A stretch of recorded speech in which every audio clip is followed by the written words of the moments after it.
What is up? It's the Fit Gear Hunter, and today we're going to talk about the brand new Coros Pace 4 at $250. We're going to look at the ins and outs of this 43mm super lightweight 1.2-inch AMOLED screen with a built-in microphone as well as dual-band GPS watch that's now on the market as of today.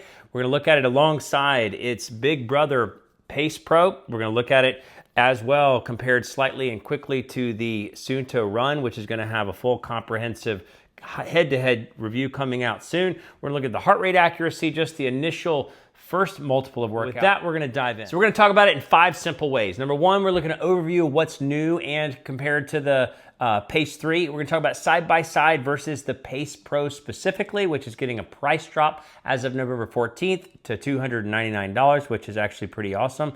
Number 3, we're going to talk about what I liked and didn't like about the watch itself and the app and the Coros ecosystem. 4, we're going to talk about that heart rate accuracy. We're going to look at a multiple of workouts and charts and the initial correlation graph before I finalize it in an upcoming full heart rate analysis review. And then 5, we're going to talk about what I really think about this watch in isolation without competitors in the mix, and with this watch compared to its primary competitors of its big brother Pace Pro as well as the Suunto Run. Now we're just going to break down what is actually new on the watch, and we're going to look at it hands-on. So this is the Pace 4. It is a 43mm watch. It comes in at 36 grams if you have the nylon band. This is the rubber band. So super lightweight, 11.8 millimeters thick. Let's get that out of the backdrop there. Quick release 22mm band plugs, as well as I actually think this is one of the coolest 22mm I have tested because it's not a round. If you look at it, it's not a round nodule that snaps in. It is actually a rectangular or oval, and I really, really like that. One of the new features on the watch, obviously they've changed some of the button layout. You have the scrolling wheel up here, and they have now the action button. So the action button helps it in an activity to switch back and forth between one primary toggle page, primarily the breadcrumb route, as it stands automatically out of the gate. But just an overall design feel. It also has the new microphone, which you can do voice logs as you're on your adventure trails. So that is probably the primary things. If you look at it, obviously it's AMOLED watch with 1.2-inch screen. That is a big leap forward. AMOLED watch makes a huge difference when compared to the memory and pixels. So this is what the older technology would have looked like on the Pace 3, and you can see it is starkly different. This is a 1500 nit brightness watch. So lots and lots of new brightness, as well as exceptional battery life, or I would say competitive battery life. 6 days of always on display, but the bigger thing is 40 hours in that dual band GPS activity range, and 31 hours, I guess, with always on display off, and then 31 hours with it on. So very competitive, and actually competitive by a little bit longer than its big brother Pace Pro. And we're going to talk about that a little bit more head to head, but that's the new Pace 4. The primary thing obviously is going to be the AMOLED screen at 1.2 inches, the lightweight design, the new microphone that's been added, the new action button that's been added, as well as just a competitive battery life. What am I saying, folks? Competitive battery life. Okay, so now we're going to talk about it actually head-to-head versus the Pace Pro. Its big brother, which was $329 and is getting a price drop to $299. So when you compare it to its big brother, you have a few basic things. It is smaller for sure, 43mm versus 46mm, and the screen is 1.2 inches on the Pace 4 versus the 1.3-inch screen on the Pace Pro. So outside of that, you're going to see a very similar experience overall. Now, the big thing that's going to be a difference on the Pace Pro is going to be the mapping. The mapping is a huge feature benefit, and it adds, you can download maps from all over the area. It will get the upgrade to show street names, so you'll be able to get really, really granular, and it is a functional, simple, very well working, especially on the AMOLED screen, mapping capability, which is not available on the Pace 4. So if you were to summarize the basics of it, you're going to get a 1.3-inch screen. You're going to get about the same battery life on the Pace 4 versus the Pace Pro, but bigger screen. You're going to save $50 by buying the Pace 4 or pay $50 more to get the Pace Pro, and you're going to get mapping on the Pace Pro. So that is a big competitive thing. I'm going to talk about that at the end, but you got to decide what you think about it. Otherwise, it's just a casing difference. Obviously, there's going to be some thickness differences between the two because the Pace 4 is definitely thinner. I wouldn't say it's like dramatically thinner, but overall, the bigger thing is going to be smaller and lighter, as well as the missing maps and saving of $50. Now, what did I like and what did I not like in general about the watch or the ecosystem from Coros before we talk about the heart rate accuracy so far in my testing? You know, honestly, all around, I think this is a very well designed, very well executed, very well priced $250 GPS watch with a very well done design overall. And you know, the AMOLED screen makes it a big, always on display for 6 days, because that's how I wear it, and I've been getting about 6 days. Very well done band. I really like, you know, the little snap in place. I think that's very well executed. I think overall they've done a great job on the design and the price, and even within the competitive landscape. We'll talk about its competitors, so we're not talking about exactly how it competes. We're just talking about standalone here, but I really like the overall design. What do I not like about the overall use case of the watch? Now, there's some functional things, some value-driven things that I think are lacking. We'll look at with the app itself, specifically on the fact that it sort of is behind the competition on wellness and recovery. But just looking at the watch itself, the text messages are too small. The fonts are too small. So I honestly think that the fonts are, and it's not just my eyes. I do wear 1.25 readers, and I do harp on watches or devices that don't have clear to read text or, you know, font sizes. But this is the smallest of any watch on the manufacturer, you know, on the market today. So it is literally the smallest. So you got to take that into consideration if you have to squint at things in order to be able to read the font. So that's bothersome to me, because I have a hard time reading it even with this big, beautiful display. So now let's look at the app and talk about conceptually the bigger things that I like and don't like about the Coros ecosystem and offering. All right, so you get to the basic landing page. You know, the things that I do like about it is how it analyzes your workouts. Basically how it takes into account the rigor of the workouts. A lot of watches do this. I just like that they do it as competitively as everybody else. So when you see this, don't think this is necessarily different than other people. It's just they're as competitive as all the primary sports watches on there. So you see your training load at the top there, and then you'll see your training effect down below, your aerobic impact and your anaerobic impact. That's not as great of a sample workout. You can see in harder workouts or longer workouts, it takes into account a bigger training load, and you can see your breakdown of different heart rate zones, as well as the impact of the training effect. Additionally, on top of that, I do like that they have a recovery time. So if you have a hard workout, it'll take into account how long you should wait until your next hard workout. So it gives you an estimate from the workout itself. So it's a workout evaluation metric. And then the training status, as it takes into account your training load over time, it evaluates your most recent rigor of activities relative to your more long-term rigor of activities. And it calculates that in a base fitness and where you're trending. If you're putting more strain on your body, therefore pushing your fitness higher, or less strain on your body, therefore allowing your fitness to decline. So that is really helpful stuff. Now, again, everybody's doing kind of the same thing. So hear that. This is awesome, but it's also as awesome as a lot of the competitors out there. So what's not as great in the Coros ecosystem, where they do lack, regardless of the design, what you think of the watch, is on the wellness and recovery side. So they do have that, you know, that time to your next hard workout, but overall, they have these three metrics. You have your overnight HRV, you have your sleep, and you have your resting heart rate.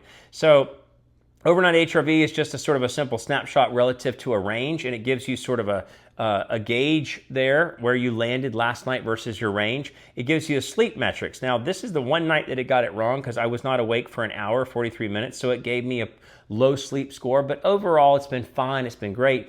Start time, end time, everything's been, you know, relatively reasonable, but it just has sort of your basics of the analysis of the sleep as they see it, but a lot of these are not necessarily accurate. And then I have your resting heart rate, where you can see your resting heart rate is one sort of health metric. So those three metrics are all you get, and everybody else on the market is taking those metrics and culminating them into a broader recommendation, a broader analysis of your overall health and recovery, and that's where they lack. So this is one of the things that doesn't have to do with the watch necessarily.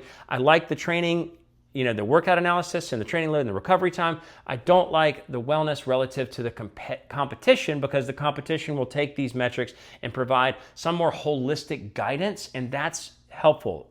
Piecemeal pieces of information are not as helpful. And so those are the things that I like and don't like about the Coros ecosystem. Okay, we're gonna talk about the heart rate graphs, and we're gonna look at the heart rate accuracy now. So I'm not gonna do the full analysis now. I'm just gonna briefly go through the charts as well as the current culmination of the data points compared to a chest strap for heart rate or more rigorous workouts, more dynamic lifting workouts, more dynamic CrossFit, high intensity interval training, or Olympic lifting. So take that into account. Some of this is not gonna be as helpful because I've been doing a lot of work for the Chad workout that's coming up on Veterans Day, which is just heavy 45-pound backpack with 1,000 step-ups for time to a 20-inch box. So I've been doing a lot of that training and building up to it. So there's not a lot of wrist flex, and you'll see that it did just fine without wrist flex. So I can say that out of the gate. It does just fine if you're not doing something that involves wrist flex. So take that for what it's worth.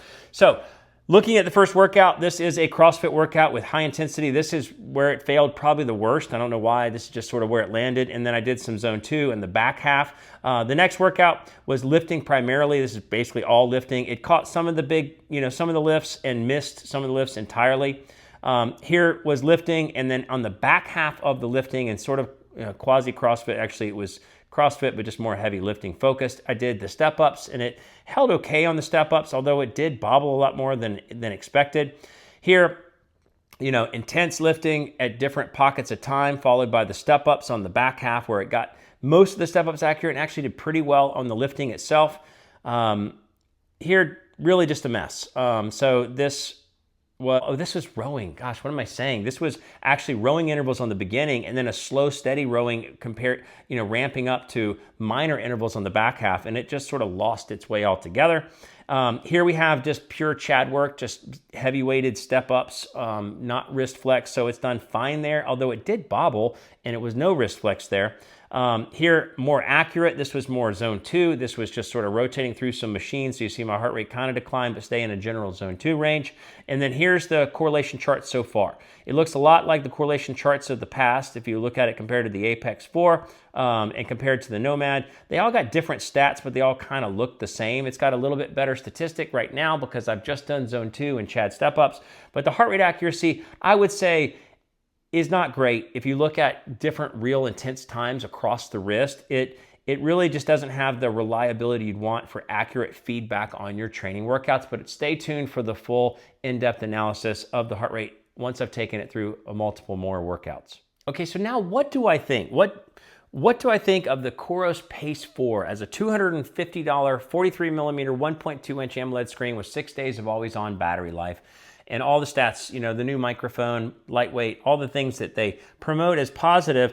I think it is a very competitive watch.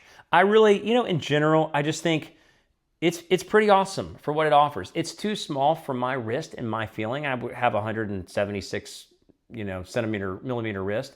I feel like it's too small for my preference. It's at 43 millimeters, and it feels small in the competitive landscape, and then the text size even smaller. But overall, I feel like it is highly competitive at that $250 price. I'm so glad they went AMOLED with this variant of the Pace. I feel like that's the direction that people in the training world and the watch world are going. I don't think the memory and pixel is the right fit. So I think they did a great job there. So if I stop there and I don't look at competition, I would say that this is an awesome watch at $250. But when I look at the competition, and the first one is I come back to the Pace Pro. So the Pace Pro, it was $330 and now it's getting discounted to $300. I feel like at 1.3 inch screen, the same battery life, but full mapping, you got to pay the extra $50. That's the hard thing, is that I like the size of the Pace Pro, the screen of the Pace Pro. And if I like all the metrics and everything, why would I not just want a bigger screen? Same battery life. You're not getting a longer battery. 6 days of always on display. You are losing a little bit of the GPS time, but 38 versus 41 hours of the highest capacity, not that big a deal. But to lose that map, I think that's a felt sacrifice compared to, what you don't get on the Pace 4.